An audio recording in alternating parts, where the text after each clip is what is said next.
जाबिर बिन अब्दुल्लाह रज़ी अल्लाह अन्हु कहते हैं खजूर के तने का एक सतून था। इसका किस्सा भी हमने पढ़ चुके हैं ना बड़ी तफसील से। सतून इस्तवाना अब भी मौजूद है मस्जिद नबवी में मिंबर रसूल के पास, यानी वो सतून जहाँ पे खजूर का तना गाड़ा था और नबी पाक सल्लल्लाहु अलैहि वसल्लम उससे टेक लगाकर खुतबा इरशाद फरमाते थे। फिर जब मिंबर रख दिया गया तो हमने सतून से 10 माह की हामला ऊँटनी जैसी रोने की आवाज़ सुनी। सहाबा भी उस आवाज़ को सुन रहे थे। हामला ऊँटनी जो होती है वो यानी जैसे बच्चा जन्ने के करीब रो रही होती है ना, एक ख़ास कैफियत के साथ, जैसे सहरा में कोई तूफ़ान उठा हुआ हो, इस तरह से उसकी आवाज़ होती है। तो फरमाते हैं वैसी आवाज़ हमने उस खजूर के तने से सुनी जिसको उठा के मस्जिद के कोने में डाल दिया गया था कि अब इसकी ज़रूरत नहीं रही, वहाँ खड़ा हुआ है दीवार के साथ और उससे रोने की आवाज़ आ रही है। तो फिर यहाँ तक कि नबी पाक सल्लल्लाहु अलैहि वसल्लम मिंबर से उतरे, अपना हाथ उस सतून पे रखा तो उसे तसल्ली हो गई और वो खामोश हो गया।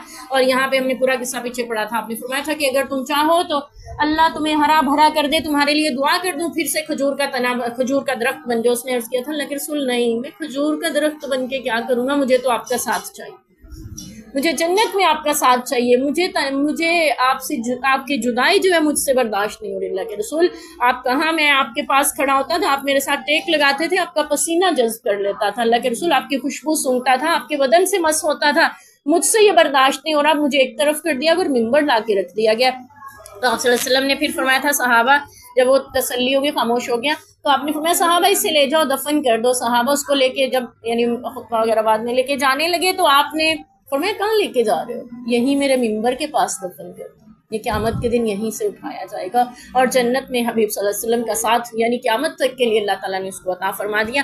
तो यहाँ पे यानी सिर्फ इंसान नहीं, मेरे नबी से नबातात भी प्यार करते हैं, मेरे नबी से हमानात भी प्यार करते हैं, मेरे नबी से सारी कायनात प्यार करती है, मोहब्बत करती है।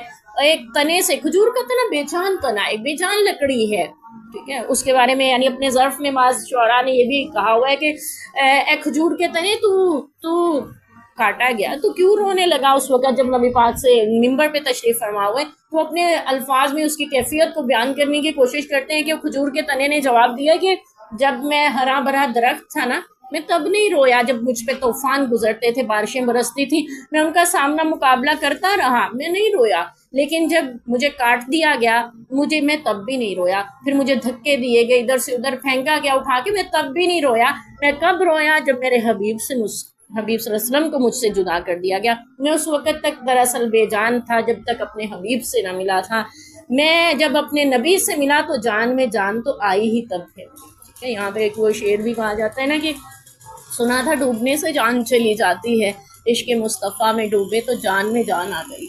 तो ये दरअसल बात है कि असल ज़िंदगी तो है ही यही कि जो नबी पाक सल्लल्लाहु अलैहि वसल्लम की मोहब्बत व अताअत में गुजर जाए, और इसका अंदाज़ा इंसान को तब होता है जब वो ये ज़िंदगी गुजारने लगता है। अल्लाह हम सबको नसीब फरमाए।